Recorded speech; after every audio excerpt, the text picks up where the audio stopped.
Թեհրանի և Վաշինգտոնի բանակցային թիմերն արդեն Իսլամաբադում են։ Իրանի պետական հեռուստատեսության տվյալով Իսլամական Հանրապետության պատվիրակությունը գլխավորում է խորհրդարանի խոսնակ Մոհամմադ Բաղեր Ղալիբաֆը։ Պակիստան են մեկնել նաև արտգործնախարար Աբբաս Արաղչին, Պաշտպանության խորհրդի քարտուղար Ալի Աքբար Ահմադյանը եւ այլ պաշտոնյաներ, ընդհանուր առմամբ 70-ից ավելի մարդ։ Իրանը մինչև վերջին պահը չէր հաստատում, որ պատվիրակություն կուղարկի բանակցություններին։ Ղալիբաֆը հայտարարել էր, որ ապրիլի 8-ի գիշերը հայտարարված հրադադարի պայմանները չեն կատարվել։ Մասնավորապես Վաշինգտոնը չի ապասառեցրել իրանական ակտիվները, իսկ Իսրայելը չի դադարեցրել Լիբանանում ռազմական գործողությունները։ Իսլամաբադում ամերիկյան պատվիրակությունը գլխավորում է փոխնախագահ Ջեյ Դի Վենսը։ Նա հույս է հայտնել, որ դրական արդյունքներ կունենան։ Եթե իրանցիները բարի կամք դրսևորեն, մենք էլ ձեռք կմեկնենք, հավելել է պաշտոնյան։ Սպիտակ տան թիմի կազմում են նաև հատուկ բանագնացներ Սթիվ Ուիտկոֆը, Ջարեդ Քուշները ու եւս մի քանի տասնյակ պատվիրակ։ Բանակցություններին ընդառաջ ԱՄՆ նախագահը կրկին հայտարարել է, առաջնային նպատակն է, որ Իրանը երբեք միջուկային զենք չունենա։ Դոնալդ Թրամփը նաև շեշտել է, որ Հորմուզի նեղուցը պետք է վերաբացվի։ Սպիտակ տան ղեկավարը նախազգուշացրել է, եթե գործարքի չհասնեն, ռազմական գործողությունները կվերսկսվեն։ Իրանը խաղաքարտեր չունի, հավելել է Թրամփը։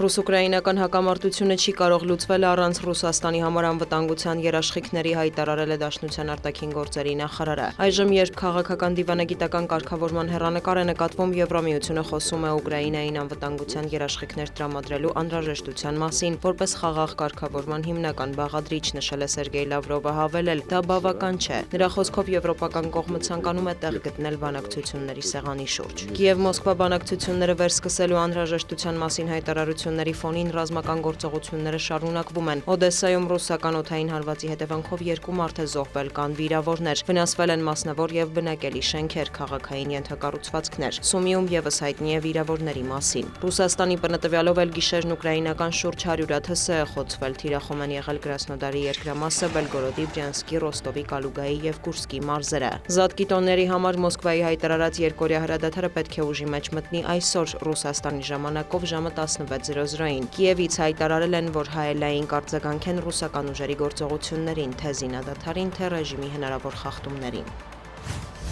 Հյուսիսային Կորեայի առաջնորդ Կիմ Չեն Ընը Փենյանում ընդունել է Չինաստանի արտգործնախարար Վան Իին։ Ըստ պաշտոնական հաղորդագրության, Պեկինը վերահաստատել է պատրաստակամությունը խորացնելու երկկողմ գործակցությունը։ Վան Ին հավելել է, որ Հյուսիսային Կորեան ուշագրավ նվաճումների է հասել, չնայած երկրին ճնշելու եւ մեկուսացնելու ԱՄՆ-ի ու արևմտյան ուժերի փորձերին։ Կիմ Չեն Ընը նշել է, որ Փենյանի եւ Պեկինի հարաբերությունները հասել են նոր մակարդակի։ Կողմերը պայմանավորվել են ամրապնդել ռազմավարական հաղորդակցությունն ու համակարգումը, հաշվի առնելով համաշխարհային զարգացումները եւ համատեղ նպաստել տարածաշրջանային խաղաղությանը։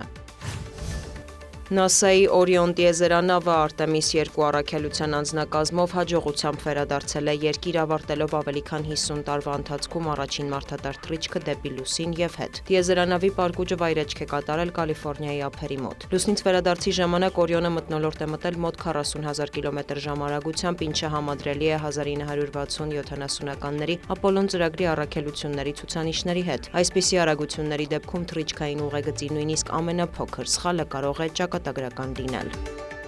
Դիանա Գասպարյան, լուրեր։